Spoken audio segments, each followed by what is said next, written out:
ಮೂಡುಬಿದ್ರೆಯಲ್ಲಿ ಹುಟ್ಟಿ ಹಳಿಯಂಗಡಿ ಸಮೀಪದ ಸಸಿಹಿತ್ಲಿನಲ್ಲಿ ಪಡುಗಡಲನ್ನ ಸೇರುವ ನಂದಿನಿ ನದಿ. ಆ ನದಿಯಲ್ಲಿ ಆ ಒಂದು ದಿನ ಮಾತ್ರ ಸಾವಿರಾರು ಜನರು ಒಟ್ಟು ಸೇರಿ ಬೇಟೆಯಾಡಲು ನೀರಿಗಿಳಿತಾರೆ. ಕೊಂಡೊಯ್ದ ಮೀನುಗಳನ್ನ ದೈವದ ಪ್ರಸಾದ ಅಂತ ಸ್ವೀಕರಿಸ್ತಾರೆ. ಅರೆ, ಏನಿದು ವಿಶೇಷ ಸ್ಟೋರಿ ಅಂತೀರಾ? ಬನ್ನಿ ವರದಿ ನೋಡಿ.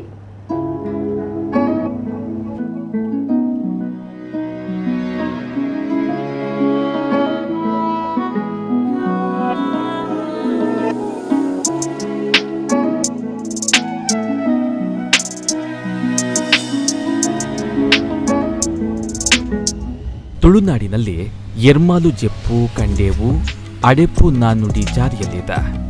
ಉಡುಪಿ ಜಿಲ್ಲೆಯ ಎರ್ಮಾಲು ದೇಗುಲದಲ್ಲಿ ಜಾತ್ರೆ ಪ್ರಾರಂಭಗೊಳ್ಳುವ ಮೂಲಕ ಅವಿಭಜಿತ ದಕ್ಷಿಣ ಕನ್ನಡ, ಉಡುಪಿ ಜಿಲ್ಲೆಗಳಲ್ಲಿ ಜಾತ್ರೆಗಳು ಪ್ರಾರಂಭಗೊಂಡು ಕಂಡಿಗೆ ಶ್ರೀ ಧರ್ಮರಸು ಕ್ಷೇತ್ರದ ಜಾತ್ರೆಯೊಂದಿಗೆ ಎಲ್ಲಾ ಜಾತ್ರೆಗಳು ಮುಕ್ತಾಯವಾಗುತ್ತದೆ. ಅದರಂತೆ ಹಳಿಯಂಗಡಿ ಸಮೀಪದ ಚೇಳರಿನ ಕಂಡಿಗೆಯ ಇತಿಹಾಸ ಪ್ರಸಿದ್ಧ ಶ್ರೀ ಧರ್ಮರಸು ಉಳ್ಳಾಯ ಕ್ಷೇತ್ರದ ಸಮೀಪದಲ್ಲೇ ಹರಿಯುವ ನಂದಿನಿ ನದಿಯಲ್ಲಿ ನಡೆಯುವಂತಹ ಮೀನು ಹಿಡಿಯುವ ಸಂಪ್ರದಾಯ ಬಹಳಷ್ಟು ಪ್ರಸಿದ್ಧಿಯನ್ನ ಪಡೆದುಕೊಂಡಿದೆ. ಕ್ಷೇತ್ರವು ನಂದಿನಿಯ ನದಿಯ ತಟದಲ್ಲಿ ಇದ್ದು, ದೈವಸ್ಥಾನದಲ್ಲಿ ವರ್ಷಾವಧಿ ಜಾತ್ರೆ ಮೇ ತಿಂಗಳಲ್ಲಿ ಬರುವ ವೃಷಭ ಸಂಕ್ರಮಣದಂದು ನಡೆಯುತ್ತದೆ. ಈ ನದಿಯಲ್ಲಿ ಮೀನು ಹಿಡಿಯುವ ಪದ್ಧತಿ ಹಿಂದಿನಿಂದಲೂ ಬೃಹತ್ ಮಟ್ಟದಲ್ಲಿ ನಡೀತಾ ಇದೆ. ಮೀನು ಹಿಡಿಯಲೆಂದೇ ಸಾವಿರಾರು ಭಕ್ತರು ಇಲ್ಲಿಗೆ ಆಗಮಿಸ್ತಾ ಇದ್ದು, ಬೆಳಗ್ಗೆ 7 ಗಂಟೆಯಿಂದಲೇ ವಿವಿಧ ಜಾತಿ ಪಂಗಡದ ಜನತೆ ನಂದಿನಿಯ ನದಿಯಲ್ಲಿ ಮೀನು ಹಿಡಿಯುವ ಕಾರ್ಯದಲ್ಲಿ ನಿರತರಾಗಿದ್ದರು.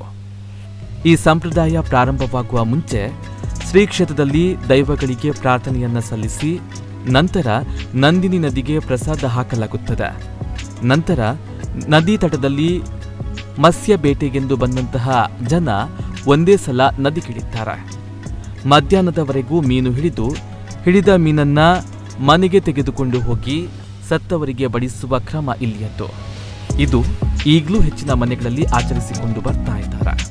ನಾವು ಇಲ್ಲಿ 25 ವರ್ಷದಿಂದ ಮೀನು ಹಿಡಲಿಕ್ಕೆ ಬರ್ತೇವೆ. ಮತ್ತು ಮೀನು ವರ್ಷ ಕಮ್ಮಿ, ಈ ಸತಿ ಕಂಡವಟ್ಟೆ ನಮಗೆ ಸಿಕ್ಕಿದೆ. ಎಷ್ಟು ಜನ ಬಂದಿದ್ದೀರಾ? ಈಗ ಒಂದು 5-6 ಜನ ಬಂದಿದ್ದೇವೆ. ತುಂಬ ಸಿಕ್ಕಿದೆ. ಒಂದು ಗೋಣಿ ಮೀನು ಸಿಕ್ಕಿದೆ. ಮತ್ತು ಎಟ್ಟಿ ಇರ್ಪೆ ಮತ್ತು ಮಾಲ ಮತ್ತು ಮಡಂಜಿ ಎಲ್ಲ ಸಿಕ್ಕಿದೆ. ಎಲ್ಲ ಕಡೆಯಿಂದ ಭಕ್ತರು ಬಂದು ಮೀನು ಎಲ್ಲ ಜಾತಿ ಕೇವಲ ಹಿಂದೂಗಳಿಗೆಲ್ಲ ಎಲ್ಲ ಧರ್ಮದವರು ಬಂದು ಕಂಡಿಗೆ ಮೀನು ಅಂತ ಕೊಂಡೋಗ್ತಾರೆ. ಆದರೆ ಹಿಂದೂಗಳಿಗೆ ಒಂದು ನಮ್ಮ ಸಂಪ್ರದಾಯ ಪ್ರೇತಕ್ಕೆ ಬಳಸುವುದು ಅಂತ, ಕಂಡಿಗೆ ಮೀನಿಂದ ಪ್ರೇತಕ್ಕೆ ಬಳಸುವ ಒಂದು ಸಂಪ್ರದಾಯ ಹಿಂದಿನಿಂದ ಕೂಡ ನಡೀತಾ ಬಂತು. ಅದು ಈಗ ಕೂಡ ನಡೀತಾ ಉಂಟು. ಅಂದರೆ ನಮ್ಮ ಹಿರಿಯರಿಗೆ ಬಳಸುವಂಥ ಕಂಡಿಯುವುದ ಮೀನು ಅಂತ ಒಂದು ಗಾದೆ. ಅದಕ್ಕಾಗಿ ಈ ಕ್ಷೇತ್ರದಲ್ಲಿ ಕೂಡ ಈಗ ಕೂಡ ಅದೇ ಸಂಪ್ರದಾಯ ನಡೀತದೆ. ಇಲ್ಲಿ ಕಂಡಿಗೆಯಲ್ಲಿ ಕೂಡ ಅದೇ ರೀತಿ, ಅಂದರೆ ಮೊದಲನೇ ಕಾಲದಲ್ಲಿ ಅದಕ್ಕೆ ಒಂದು ಮೊಗವೀರ ಜನಾಂಗವೇ ಇಲ್ಲಿ ಮೀನು ತಂದು ಕೊಡುವಂಥ ಒಂದು ಬಳಸಲಿಕ್ಕೆ ಅಂತ ಮೀನು ತಂದು ಕೊಡುವಂಥ ಒಂದು ಕ್ರಮ ಇತ್ತು. ಕಾಲಕ್ರಮೇಣ ಅದು ಕೂಡ ಸ್ವಲ್ಪ ಕುಂಠಿತವಾಗುತ್ತಾ ಬಂದು, ಆದರೆ ಈಗ ಕೂಡ ತಂದು ಕೊಡ್ತಾರೆ.